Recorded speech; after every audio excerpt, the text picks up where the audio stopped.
ఈ మధ్య కాలంలో సోషల్ మీడియాలో మార్మోగుతున్న పేరు కుమారి ఆంటీ. హైదరాబాద్లోని కేబుల్ బ్రిడ్జ్ ప్రాంతంలో స్ట్రీట్ ఫుడ్ వ్యాపారం చేస్తున్న ఆమె పాపులర్ అయింది. యూట్యూబ్ ఛానల్స్ ఆమె వ్యాపారాన్ని విపరీతంగా ప్రమోట్ చేయడంతో ఫుడ్ లవర్స్ పోటెత్తారు. పలువురు సెలబ్రిటీలు ఆమె ఫుడ్ తినేందుకు ఆసక్తి చూపిస్తున్నారు. దీంతో ఆ ప్రాంతంలో జనాల రద్దీ పెరగడంతో ట్రాఫిక్ సమస్య ఏర్పడింది.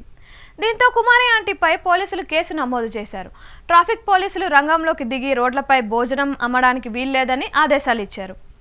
మరో ప్రాంతానికి ఫుడ్ స్టాల్ మార్చాలని చెప్పారు. దీంతో పోలీసులతో ఆమె వాగ్వాదం చేసింది. తన పొట్ట కొడుతున్నారని ఆవేదన చెందింది. తనకు న్యాయం చేయాలని విజ్ఞప్తి చేసింది. ఇక ఇదే విషయం సీఎం రేవంత్ రెడ్డి దృష్టికి వెళ్లడంతో ఆయన స్పందించి అదే ప్రాంతంలో ఫుడ్ స్టాల్ పెట్టుకునేందుకు పోలీసులు సహకరించాలని సూచించారు. ఆ మేరకు డీజీపీకి ఆదేశాలు జారీ చేశారు.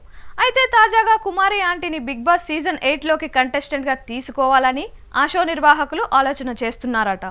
కుమారి ఆంటీని బిగ్ బాస్ షోకు తీసుకొస్తున్నారని సోషల్ మీడియాలో వార్త ట్రెండింగ్ అవుతోంది. ఒక మహిళ తన సొంత కాళ్ళపై నిలబడి స్ట్రీట్ ఫుడ్ అమ్ముతూ తన కుటుంబమే కాకుండా పలువురికి ఉపాధి కల్పించడంతో ఈమె బిగ్ బాస్ షో నిర్వాహకుల దృష్టిని ఆకర్షించింది. మహిళా ఎంపవర్మెంట్ అంటే ఏంటో కుమారి ఆంటీ నిరూపించిందని, అందుకే ఈ షోలో కంటెస్టెంట్గా ఆమెను తీసుకుంటే ఎలా ఉంటుందనే విషయంపై కసరత్తు చేస్తున్నారట. అయితే అందుకు ఆమె కూడా ఒప్పుకుంటుందా లేదా అనే కోణంలో ఆలోచన చేస్తున్నారట. బిగ్ బాస్ షోకు వెళ్తే తన వ్యాపారం ఏమవుతుందో అనే ఆందోళన తనకు వచ్చే అవకాశం ఉందని ఆమె భయాలను తొలగించి ఈ షోలో పాల్గొనేలా చేయాలని చూస్తున్నారట.